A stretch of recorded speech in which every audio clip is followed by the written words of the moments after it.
Okay, so the next type of point of view will be the alternating person. Alternating point of view, excuse the person there. So what is alternating point of view? From the word alternating, so there is an exchange of perspective. So there is an inclusion of two or more characters. So the story can be seen from multiple perspectives or lenses, from varied opinions and thoughts. So the characteristics of alternating point of view is it allows the readers to see the story from multiple perspectives, gaining insight into different characters' thoughts, feelings, and motivation. So there is a distinction between the first, the second, and the third between alternating point of view. So here is an example. It's a brief example, but I will tell you the context. So alternating point of view by Kurt Vonnegut.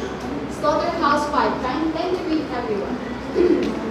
One begins by recounting his own return to Dresden with the war, Bernard and their interactions with the cab driver, but also being a prisoner of war one. This personal narrative then transitions into the fictional account of Billy Pilgrim, who becomes unstuck in time and experiences moments from his life out of sequence. This is a living personal memoir, and fictional narrative showcases one of the So this example is more on the descriptive information about the story, but in the context of that story, it is viewed from the lens of Bernard B. O'Hare and Dresden. So there is the main character in the narrative, the fictional narrative, and the specific character, which is the fictional account of Billy Pilgrim. So the theme or the context of that story or the experiences that they mutually shared is viewed from these varied characters. So there is an alternating, yes, there is an exchange of perspective. So do you understand about the alternating point of view? Yes. Thumbs up if you get it. Very good. So the next one would be third person point of view. So what is it? Kindly read, everyone. A point of view where the author is an all-knowing narrator being aware of everything that happened and about to happen in the story. So are you familiar with the movie Ella Enchanted? Yes. So have you noticed that there is a narrator that constantly comments on the sequence or the plot? So that is an example if applied in a literary work, in a book, in the context of a book, then it is third person omniscient point of view, because there is an all-knowing narrator, which in turn is the fairy godmother. So it was the fairy godmother. So she knows it. Kanamurag na siya nag-retell na lang siya sa story, because more lang siya balik sa bukas. Dinarate niya. Kaya ibalo lang siya sa tabok. So the characteristics are the narrator knows all the thoughts, actions, and feelings of all characters. So this is what third person omniscient distinguishes apart from the previous point of views, because the first person is directly encountering the experience, because I'm using only my limited knowledge about the situation. And the second is describing, involving the readers. My interactions are writer of reader. Pero in the present context na sa book and being read. Yung third guy, katulad itong ngayon by the time. Itong example pag first. So there was a conflict. So this is nakaibaw sa narrator sa tanan-tanan. And the example would be The Color of Magic by Sir Terry Pratchett. So through the fathomless deeps of space swims the star turtle great at wind, bearing on its back the four giant elephants who carry on their shoulders the mask of the distant world. A tiny sun and moon spin around them on a complicated orbit during 2 seasons, so probably nowhere else in the multiverse is it sometimes necessary for an elephant to cook a leg to allow the sun to go past. Exactly why this should be may never be known. Possibly the creator of the universe got bored with all the usual business of eggshell inclinations, albedos, and rotational velocities, and decided to have a bit of fun for once. So it seems like the narrator all knows or laid out his opinions pertaining to this subject. So is it Kuan? Is it clear na si Kuan, third person omniscient? Okay, good. So the last part, which is not included in the previous slide, so the last one would be third person limited point of view. So what is it? A point of view is when the story unfolds through the eyes of one character only. So the narrator can only see inside the mind of the protagonist. So there is an integration between the narrator and the protagonist or the main character. So the previous third person omniscient, he or she or the narrator alone knows everything. So, kanina scene, si limited, third person, and limited, the relationship between the main character and the narrator is related sila nga, wala sa kabalo sa kung sino sunod. So, mura silang nag-share sa kanang context ra. So, limited ra ilang knowledge. Kay they are about to experience it simultaneously. So, magdungag o learn si narrator o si main character sa progress of plot sa story. So, the example of that would be the Hunger Games by Suzanne Collins. So if you are familiar with it, si Katniss Everdeen, the narrator, is more like intertwined with each other.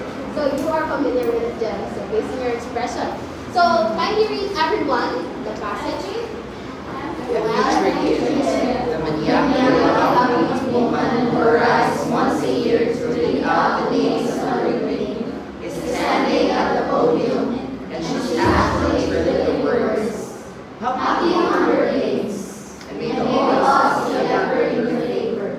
Her faded hair must be a wig because her curls have shifted slightly off-center since her encounter with a mage. So that shows the integration of the narrator and the main protagonist or character herself. So, unsa ganito ang first person point of view? Using So, yes, direct encounter with the experience through the plot. And the second person point of view? relationship. Yes, there is an involvement of the reader and the written text. So, the third person point of view? Yes, mag-describe si narrator sa libuhan ni characters. Sila ka na. Nga, si third person ay alternating point of view. Yes, there is a diverse perspective. And third person omniscient. All knowing. So, kapalo siya sa tanan, may tago o sa may tago. Si last, third person limited.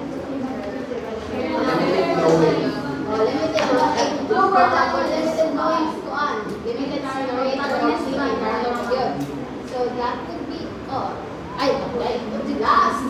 Objective limited point of view. So what is it? Can you read everyone? A point of view where the narrator does not disclose or enter the minds of the character, but narrates as an observer or reporter. Yes, the characteristics of objective limited is objective point of view. So, pasensya. The narrator does not have any insight into the character's thoughts or feelings beyond what they show through their actions, words, and expression. So, in comparison to the limited, kabalo si limited, although limited siya, hindi siya makabalo sa next sa mga tabo. Pero kabalo siya, kanang in sync sila ni main protagonist. Pero sa objective, wala siya kabalo.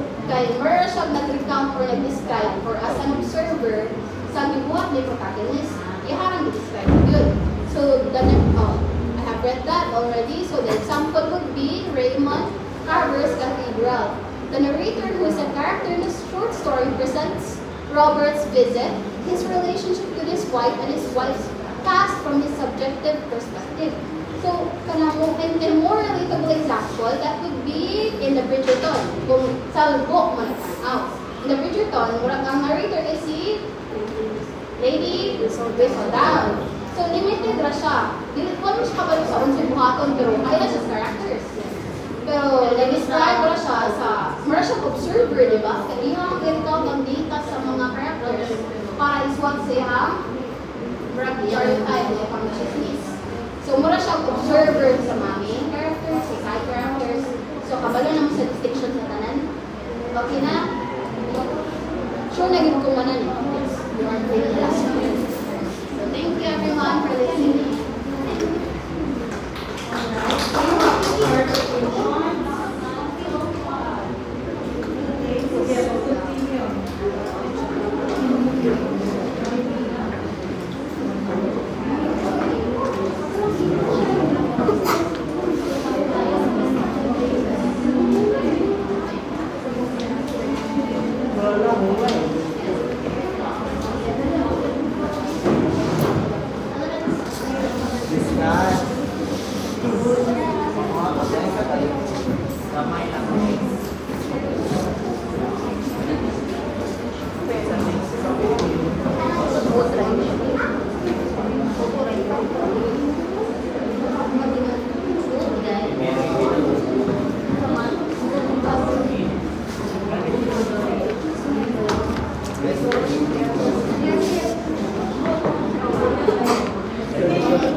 Good afternoon, everyone. Please, attention on us. Attention. Okay. Magandang hapon sa inyo lahat. Sige, nakachinilas na lang mga. Okay, kung ano na yung continue. Okay lang. Gusto niyo Tagalog lang yun. Okay, so ngayon, we're gonna use English at the same time that we're gonna incorporate na magkatagalog kami. At susubukan na namin yun. Hindi ito namin tinalo na ito, pero susubukan namin. Don't take this as a challenge. Okay. Anyway, our topic for this afternoon, since we are done na mag-discuss sa point of view na diniscuss din nila, binibining Shane, ay ngayon ay mag-proceed na tayo sa mood, elements of fiction, which is mood. At alam ko ang kinalaman nyo na kami, so hindi na kayo papakilala ulit. Okay. Mood. So mood is a literary element. Mood is the emotive atmosphere within the story conveyed through the use of language, setting, and physical action, feelings the main characters are using. So the word mood, it is the atmosphere of the story. So the mood of the literary piece describes emotional impact to the readers, or what the readers feel about the plot, dialogues, setting, and events in the story.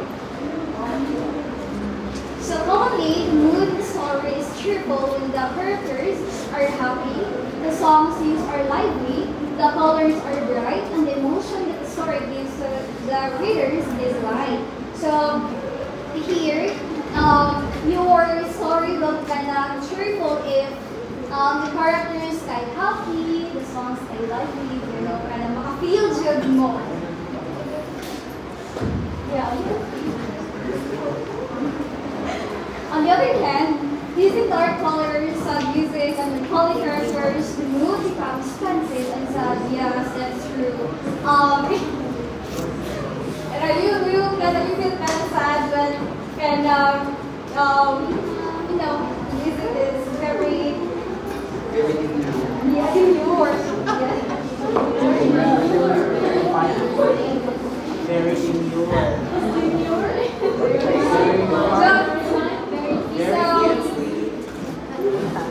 So the mood is humorous and the characters through punchlines or the actions are ridiculous, or when there is a comic relief intentionally inserted, which gives a fun vibe to the readers. The mood is a relief when the story gives a peaceful and calm feeling to the readers. So overall, the mood is all about making the reader feel a certain way. When we talk about mood, we refer to the emotional relationship within the text and the reader. So authors try to design a particular emotional experience for the readers through knowledge and our literary techniques. So, Magandang hapon ulit sa inyo. Magandang hapon. Magandang hapon. Philippines. Okay, sige.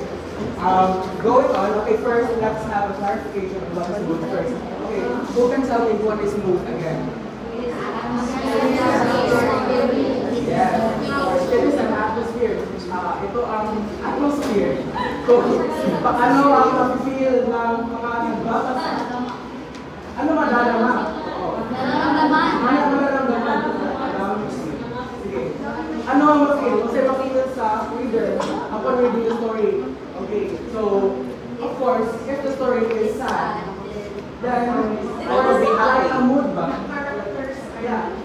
Are not happy.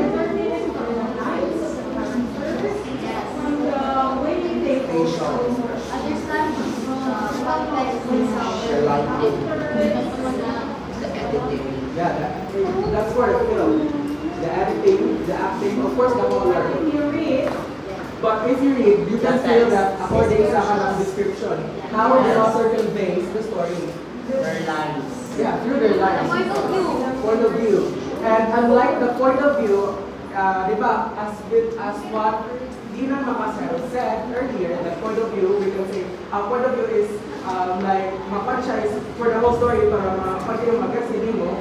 With art as a mood, it's divided from good on specific scenes lang. Dahil yung mga mood throughout the it's because it's not a mood, like, parang paano naging mood ba? Parang naging mood, boring na siya.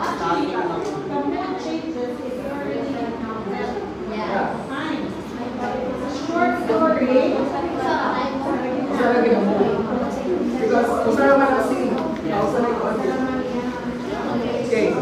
Going forward, the mood is mysterious when there is a feeling of thrill or suspense in the story. For example, di ba katong my name is, hindi naman kasi katong Mother Brown or Sherlock Holmes. Because when you read the book itself, So very, yeah, if katulay ko nun, mysterious siya, kay huwag mo sa iba, sa may tabok sa next. And also, ako lang ko, magbasa ko sa mystery, kung ano babasa ng mga libro na mysterious. Mysterious novel. Yung genre niya is mystery is parang ang mag-picture ako ba is yung medyo brown, hindi yung dark talaga. Medyo lang, gray, gano'n. Like yung makita natin sa TV, sa paano nila binibig. Yung gray, like a white or something like that. Yes.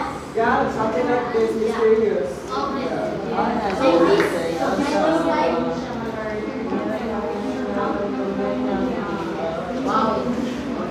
so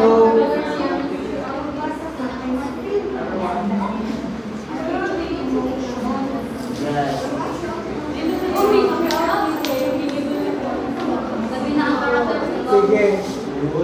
And lastly, the most common mood is romantic, especially for books. But this is not common for children's books. Okay.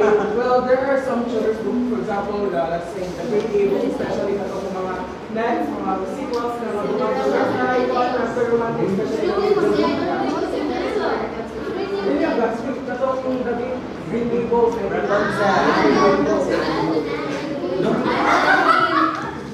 Patay siya. Yeah. Ano pa nangyari? Okay, my mistake guys, my mistake. Great Gus this not our children's book. I mean Green Gables by Lucia Boss Julia K. So, ito is medyo romantic siya. Ato lang sa sequel na. But ito sa first book, ako sa Green Gables more on the part of siya. Because Green Gables is Bildung's Roman novel. If you know, Bildung's Roman novel is like subay lang siya sa life story ng mga character. Like for example, Jane Eyre or Catcher in the Rye or Tolkien. Okay. Next, for example, kindly read everyone with emotions, please. Okay, 1, 2, 3, go. The barn was very large. It was very old. It smelled of hay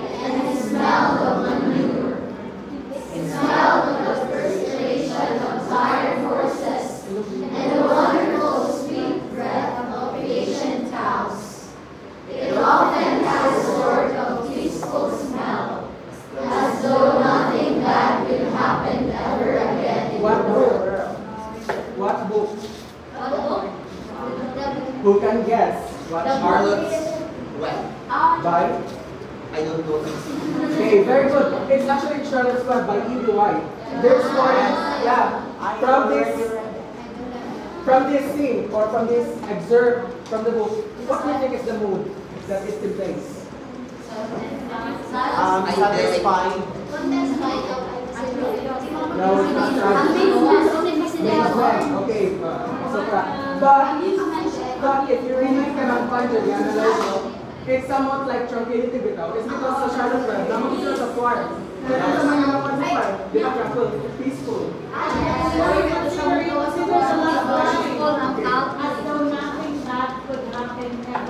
This is for comfort. Sige, saan ikaw na kanina story na tapos? Because this story, Charlotte Web, actually you know, this is story of Wilbur and Charlotte. Charlotte is a spider, and Wilbur is a king.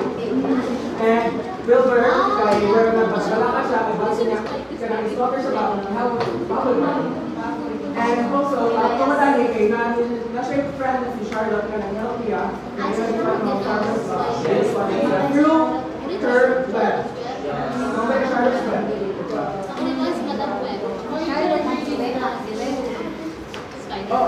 Actually, can recommend this for starter, karang beginners lang mga readers ba, it's actually quite good.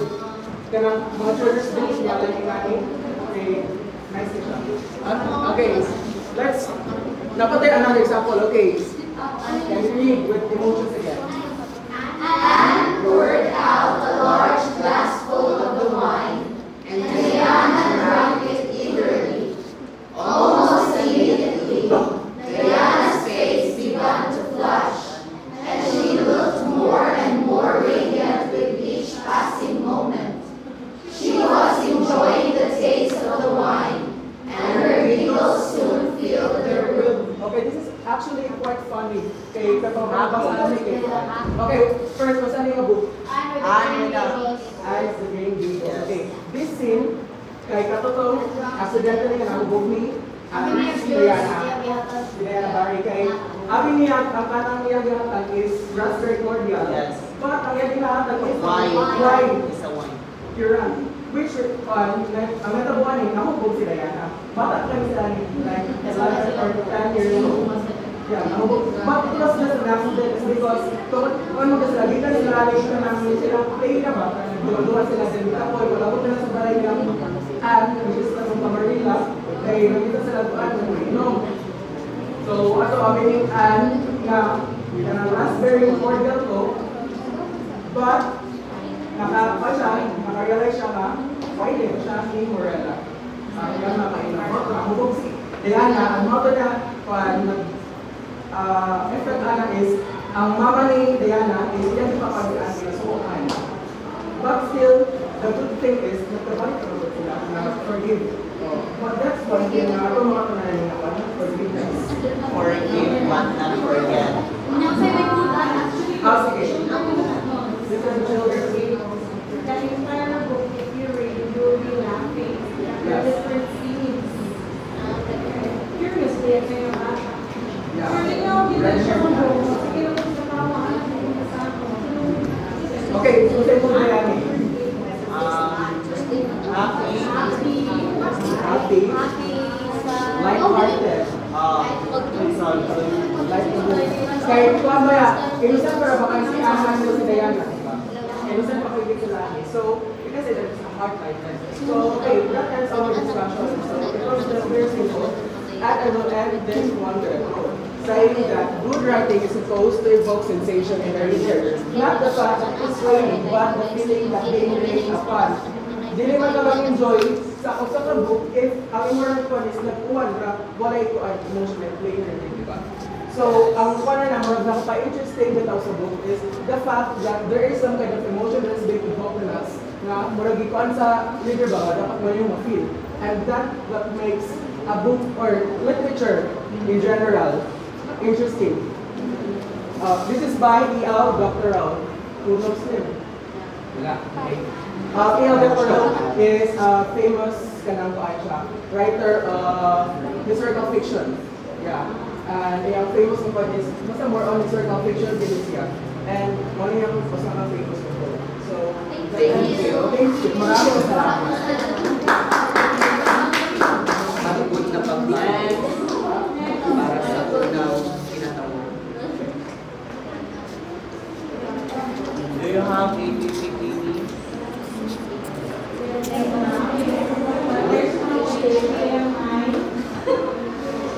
That's the problem.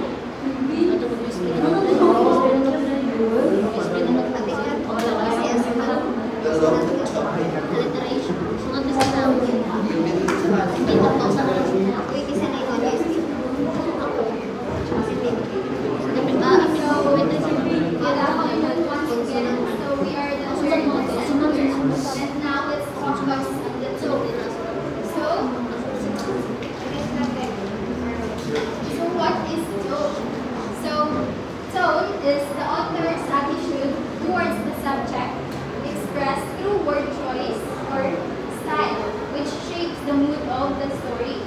So, children's literature often uses a didactic tone, aiming to teach lessons with tones such as hopeful, moralistic, or loving, because tone influences how readers understand a story's message. It is important that children's stories are written clearly to convey their intended lessons.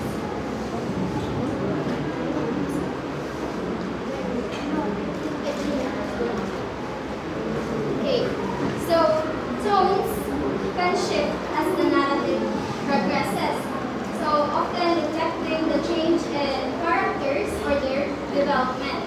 Then authors might alter the tone to reinforce the characters. So, additionally, many authors uses the setting to reinforce tone, aligning the environment with the mood we want to convey. Now, I will give the floor to Ms. So, example of the story is The Last Week by All Men of the The tone of The Last Week is somber.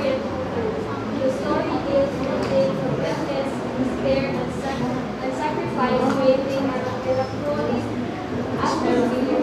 However, it is also conveys a message of hope and the transformative power of love and selfishness. The contrast between the dark setting and the eventual one goes leads to the story of country and so this story, I will getting story the last week I'll get a title guys. This is the story of two young artists who live in one apartment. They share one apartment. So kaning usa ka artist ani named John C. If I'm not mistaken, she has a illness which is pneumonia. Na siya sakit yung pneumonia. Then, one night naay ka ng early sa under silang apartment na na-encourage siya yung story. Kaya despite sa kanang niya, yung sakit, kahit niya po siya yung gaslet niya yung self-bang. Mga kontong ka na mabulit ko ka na long-term nga. So, despite sa nga na-emi ko nga karang mabulit ko despite sa ituan sa mga kasama sakit. Yun yan natin one time na niingon siya nga our base YouTube na daw tigil sa live na once ko nung tagat ng last week kahit mo sa ipagyan sa live. So katong earlier nga nagpuyo sa understand sa story or kaya sa mga na-encourage ko siya story siya dedication siya live. So one night rainy night guys nag-paint siya o ka ng tree which i-replace ko yung mga game dito para tumas pero may encourage si John C. to continue despite of her illness. So also pagka next morning like itong later sa the leaf when yung type of last week namatay siya. I-replace siya katong kuan katong last week nga kuan ginatago ko ito niya paint na siya sa wall of the tree which is ganang replace kami para di kay Boss si John C. Katatang so for being sacrifice sa usakalin para ni continue kay si John C. So pagka umalit sa katulog sa wall ay namatay siya na rin morning. So ayan sa akin ay niya bali niya replace for being sacrifice itself para Oto, ang title sa painting kay lalaki, which niya paint para just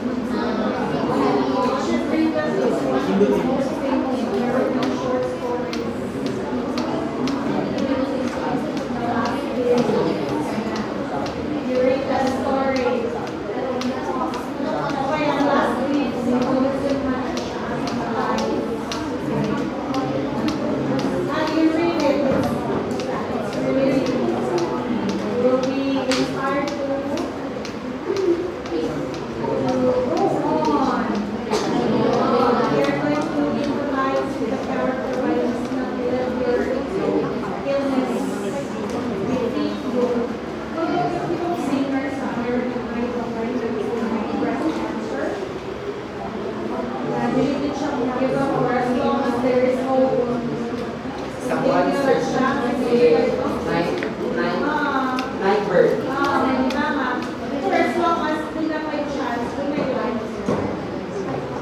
Anyway, kung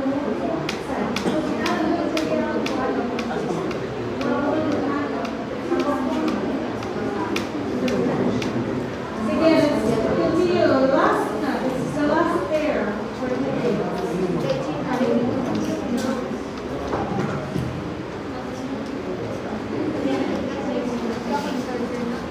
So, magandang tanghali sa lahat. Tanghali? Hapon. Tapos ka na po.